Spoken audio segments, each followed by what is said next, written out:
စီးချိုသွေးချိုယောဂါကတကြားတွေအချိုတွေစားလို့ဖြစ်ရတာလုံးဝမဟုတ်ဘဲနဲ့အသားငါးနှုတ်မှာပါတဲ့ပြေဝအစီတွေနဲ့အကျော်စီတွေဆိုတဲ့ trans fat တွေကြောင့်ဖြစ်ရတယ်ဆိုတဲ့အကြောင်းအရာကိုဒီဗီဒီယိုမှာရှင်းပြပေးပါမယ်။နောက်တဲ့ဗီဒီယိုမှာစီးချိုသွေးချိုယောဂါဆိုတာ100%ပျောက်ကင်းနိုင်တဲ့ယောဂါဖြစ်ပြီးတော့ပျောက်ကင်းသွားတဲ့သူတွေရဲ့တက်တွေနဲ့အတူသူတေသနာစာရန်တွေနဲ့အတူထပ်ပြီးတော့ပြပြပေးပါမယ်။အခုဗီဒီယိုမှာစီးချိုသွေးချိုယောဂါအချိုကြောင့်မဟုတ်ဘဲနဲ့အစီကြောင့်ဖြစ်တယ်ဆိုတဲ့အရာကဘယ်လိုဖြစ်လဲဆိုတာကိုဆက်ပြီးတော့ကြည့်ရှုလိုက်ရအောင်။လွန်ခဲ့တဲ့နှစ်ပေါင်း100နီးပါးလောက်ကတည်းကသိပ္ပံပညာရှင်တွေကအရင်အံ့ဩစရာကောင်းတဲ့စမ်းသပ်မှုတစ်ခုကိုလုပ်ခဲ့ကြပြီးတော့ထူးခြားတဲ့တွေ့ရှိချက်တစ်ခုကိုလည်းမှတ်တမ်းတင်ခဲ့တယ်။အဲဒီတုန်းကသူတို့ကကျမ်းမာတန်ဆွမ်းတဲ့လူငယ်တွေကိုအုပ်စုနှစ်စုခွဲလိုက်တယ်။တအုပ်စုကိုကျတော့အစီတက်တွေအများကြီးပါတဲ့အစားအစာတွေတနည်းအားဖြင့်အသားငါးနို့ဥပြေးဝအစီတွေနဲ့အကျော်စီတွေပါတဲ့ fat rich diet ကိုကျွေးခဲ့ပြီးတော့နောက်အုပ်စုကိုကျတော့ဂစီတက်တွေများတဲ့အာလူးပြောင်းဆန်ကြုံပဲဆိုတဲ့စီးနေတဲ့အစားအစာတွေဖြစ်တဲ့ carbohydrate rich diet တွေကိုကျွေးလိုက်တယ်။ဟုတ်ပြီဒီစမ်းသပ်မှုမှာဘာဖြစ်လာမလဲဆိုတာကိုစောင့်ကြည့်လိုက်တဲ့အခါမှာစမ်းသပ်ပြီး2ရက်လောက်အတွင်းမှာတင်တိတိတတ်တာပြောင်းလဲမှုတစ်ခုကိုတွေ့ရှိလိုက်ရတယ်။အဲ့ဒါတော့အစီအများကြီးကိုစားတဲ့အုပ်စုမှာတကြားဓာတ်ကိုခန္ဓာကိုယ်ကမချေဖြတ်နိုင်တဲ့အခြေအနေတနည်းအားဖြင့် glucose intolerance လို့ခေါ်တဲ့အခြေအနေအထိကိုတိုးပြီးတော့တက်သွားတယ်။အဲ့တော့တကြားရည်ကိုအဲ့နှစ်ဖွဲ့လုံးတူတိုက်လိုက်သေးတယ်။တိုက်လိုက်တဲ့အခါမှာစမ်းသပ်ကြည့်လိုက်တဲ့အခါမှာအစီတွေအများကြီးစားထားတဲ့အုပ်စုကတခြားအုပ်စုထက်သွေးထဲမှာတကြားဓာတ်အများကြီးဖြစ်နေတယ်။တနည်းအားဖြင့် black glucose တွေက black sugar တွေက2ဆလောက်ပိုများနေတယ်ဆိုတာကိုတွေ့ရှိရတယ်။ဆိုလိုတာကကျွန်တော်တို့စားတဲ့အစားအစာထဲမှာအစီပမာဏများလာလေသွေးချိုပမာဏကလည်းရုတ်တရက်ထိုးတက်သွားနိုင်ခြေတနည်းအားဖြင့် black sugar spikes ဖြစ်နိုင်သွားခြေရလဲပိုပြီးမြင့်လာလေဆိုတာကိုဒီသုတေသနတွေကတွေ့ရှိရတယ်။အဲဒီလိုဝက်ချက်ကိုအဖြေထုတ်ဖို့အတွက်သိပ္ပံပညာရှင်တွေက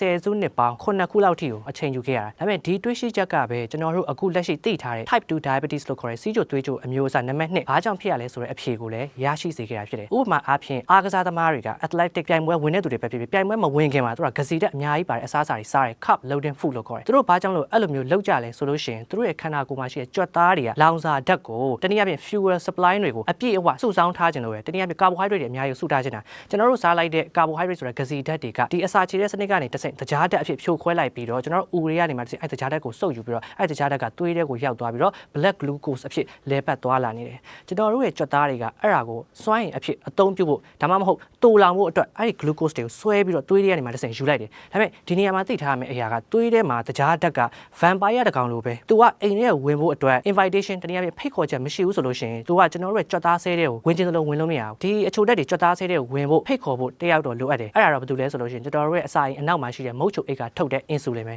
ဒါကကြွက်သားဆဲတစ်ခုလိုပဲမြင်ကြည့်လိုက်အပြင်မှာသွေးချိုဓာတ်တွေကဝင်ဖို့အတွက်စိတ်ရှည်လက်ရှည်နဲ့စောင့်နေတယ်အဲ့တော့ insulin ကသွေးတွေကတကြားဓာတ်တွေကိုကြွက်သားတွေကိုဝင်နိုင်အောင်တကားဖွင့်ပေးတဲ့တော့ပဲ insulin ကဆဲပေါ်မှာရှိတဲ့လက်ခံတဲ့ကိရိယာ insulin receptor တနည်းအားဖြင့်တော့ခလောက်ကလေးကိုနှိပ်လိုက်တယ်တွယ်ကက်လိုက်တဲ့အခါမှာဆဲထဲမှာရှိတဲ့ဓာတ်ကူပစ္စည်းတွေကိုတစ်ခုပြီးတစ်ခုအလုပ်လုပ်စေတယ်အဲဒီကနေမှတစ်ဆင့်နောက်တစ်ဆင့်ဒီ enzyme တစ်ခုကနေမှတစ်ဆင့်နောက်ထပ် enzyme နှစ်ခုဆိုပြီးတော့အဆင့်လှုပ်ဆော်ပေးလိုက်တယ်နောက်ဆုံးမှာတော့တကြားဓာတ်တွေကဆဲတဲ့ဝင်လာဖို့အတွက်ဂိတ်တကားလေးတွေဖြစ်တဲ့ glucose transporter လေးတွေကိုပွင့်သွားစေတာဖြစ်တယ်ဒါကြောင့်မလို့ insulin ကကျွန်တော်တို့ကြွက်သားဆဲတွေရဲ့တကားကိုဖွင့်ပေးတဲ့အဓိကတော့ချက်ပဲဖြစ်တယ်တကယ်လို့ insulin သာမရှိခဲ့ရင်ဘာဖြစ်သွားမလဲအဲ့ဒီအခါမှာဆိုလို့ရှိရင်တော့သွေးတွေကတကြားဓာတ်တွေကကျွန်တော်တို့ရဲ့ကြွက်သားတကားကိုဘလောက်ပဲဒုံခောက်နေပါစေအထက်ဝင်လို့မရတော့ဘူးသွားစီရနေရာမရှိတော့တဲ့အတွက်သွေးထဲမှာတကြားဓာတ်တွေကတဖြည်းဖြည်းချင်းစီမြင့်တက်လာလိမ့်မယ်ဒါကိုအမျိုးအစားနံပါတ်1စီးချိုသွေးချိုယောဂ type 1 diabetes ဟုတ်ပြီ insulin ထုတ်ပေးတဲ့ pancreas တွေပျက်စီးသွားတဲ့အတွက်ကြောင့် insulin မရှိတော့ဘဲနဲ့တကြားဓာတ်တွေကသွေးတွေကနေမှတစ်စိတ်ကြွက်သားတွေကိုမရောက်နိုင်တော့ဘဲနဲ့သွေးအချိုတွေတက်လာရတ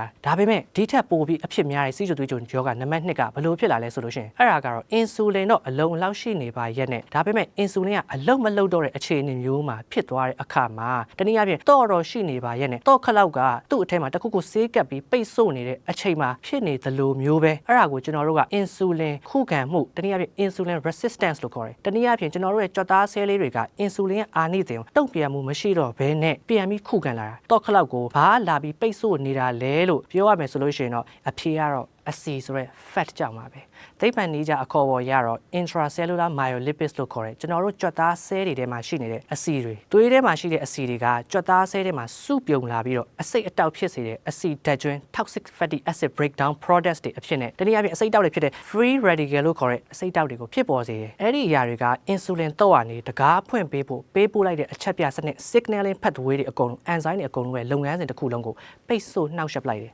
အဲ့ဒါကြောင့်သွေးထဲမှာ insulin တွေ တွေဘလောက်ပဲရှိဒီလိုမျိုးအစီတွေအထူးသဖြင့်ပြေဝအစီ saturated fat အသားငါနှုတ်ဦးနဲ့အစီတွေကဆဲတကားကိုလာပြီးပိတ်ပြီးတော့ insulin ခုခံမှုကိုဖြစ်စေတယ်ဆိုတဲ့လုပ်ငန်းစဉ်ကိုသိပ္ပံပညာရှင်တွေကဘယ်လိုများသိကြတာလဲအဖြေကတော့အစစ်မြင့် MRI နည်းပညာတွေပေါ်လာတဲ့အခါမှာလူတွေရဲ့ကြွက်သားတွေမှာဘာတွေတကယ်ဖြစ်နေလဲဆိုတာကိုအသေးစိတ်ကြည့်ရှုစစ်ဆေးနိုင်ခဲ့ကြလို့ပဲသိပ္ပံပညာရှင်တွေကလူတွေရဲ့သွေးတွေကိုအစီဓာတ်တွေထည့်ပြီးတော့စမ်းသပ်လိုက်တယ်အဲဒီအခါမှာကြွက်သားဆဲတွေထဲမှာအစီတွေစုပြုံလာတယ်ဆိုတာကိုတွေ့ရတယ်အဲ့ဒီအစီတွေကတကြားဓာတ်တွေကြွက်သားတွေမဝင်လာအောင်တားဆီးပိတ်ဆို့နေလို့ inhibition of glucose transport အဖြစ်ထင်ထင်ရှားရှားဖြစ်နေတာကိုမြင်ခဲ့ရတယ်ပို့ပြီးတော့အန်အောစရာကောင်းတာကဒီပြောင်းလဲမှုကအရမ်းမြန်တယ်အစီများတဲ့အစားအစာတစ်နက်ကိုစားလိုက်ရုံဒါမှမဟုတ်သွေးထဲမှာအစီဓာတ်မြင့်တက်လာရုံနဲ့မိနစ်160ဒါမှမဟုတ်3မိနစ်အတွင်းမှာခန္ဓာကိုယ်က insulin ခုခံမှုတနည်းအားဖြင့် insulin resistance စတင်ဖြစ်ပေါ်နိုင်တယ်ဆိုတာကိုတွေ့ရှိခဲ့ရတယ်အစီတစ်ချိန်လောက်စားလိုက်တာနဲ့တင်တကြားတဲ့စုပ်ယူမှုကိုဟန်တားပလိုက်တာဒါကလူကြီးတွေမှာကဘူးကျန်းမာတဲ့ဆယ်ကျော်သက်လူငယ်လေးတွေမှာတော့မှဖြစ်နိုင်တယ်ဆိုတာကိုတွေ့ရှိရတယ်သူတို့ရဲ့သွေးတွေကိုအစီတွေ the fat bolus အစီဓာတ်တွေတခါတည်းထည့်ပေးလိုက်တဲ့အခါမှာကြွက်သားထဲမှာအစီတွေစုပြုံလာပြီးတော့ insulin ရဲ့အာနိသင်ကိုတိတိတတ်တာရော့ကျသွားစေတယ်တနည်းအားဖြင့် decrease insulin sensitivity လို့ခေါ်တယ်အဲ့ဒါကိုတွေ့ရှိခဲ့ရတယ်ဒါကြောင့်ကျွန်တော်တို့ရဲ့သွေးထဲမှာအစီဓာတ်တွေမြင့်တက်လာတယ်ဆိုတာက insulin ခုခံမှု insulin resistance เนาะကြွက်သားဆဲလေးတွေတော့ခလောက်ကလေးတွေအလုံးမလုံးတော့ဘူးတော့ blood နဲ့အလုံးမလုံးတော့ဘူးဆိုတဲ့အရာကိုဖြစ်စေတဲ့အဓိကအကြောင်းရင်းတစ်ခုလို့ဖြစ်နေတယ်အဲ့တော့ရှေ့မှာပြောခဲ့သလိုမျိုးပဲသွေးထဲမှာအစီတွေများလာရင်သွေးချိုတက်လာတာကိုသိပြီဆိုတော့ဒါကိုပြောင်းမြန်လန်ပြီးတော့စမ်းသပ်ကြည့်မယ်ဆိုရင်ရောဘယ်လိုဖြစ်သွားမလဲအဲ့တော့သိပ္ပံပညာရှင်တွေကနောက်ထပ်ပြောင်းမြန်စမ်းသပ်မှုတစ်ခု opposite experiment တစ်ခုကိုထပ်ပြီးတော့လုပ်ခဲ့တယ်အဲ့ဒါတော့လူတွေရဲ့သွေးထဲမှာရှိအစီကို short ချပလိုက်တယ်နော်အဲ့လိုသွေးထဲမှာရှိအစီပမာဏကို short ချလိုက်တဲ့အခါမှာကြွက်သားရဲ့အထဲကိုလည်းလာမဲ့အစီပမာဏကမရှိတော့ဘူးကြွက်သားကလည်းသူ့အထဲမှာရှိအစီတွေကိုလောင်သွားတဲ့အခါမှာ insulin ခုခံမှုကချက်ချင်းကျသွားတယ်ဆိုတာကိုလည်းတွေ့ရှိရတယ်တနည်းအားဖြင့်ပြောရမယ်ဆိုလို့ရှိရင်တော့သွေးထဲကအစီတွေကိုဖယ်ရှားလိုက်နိုင်တာနဲ့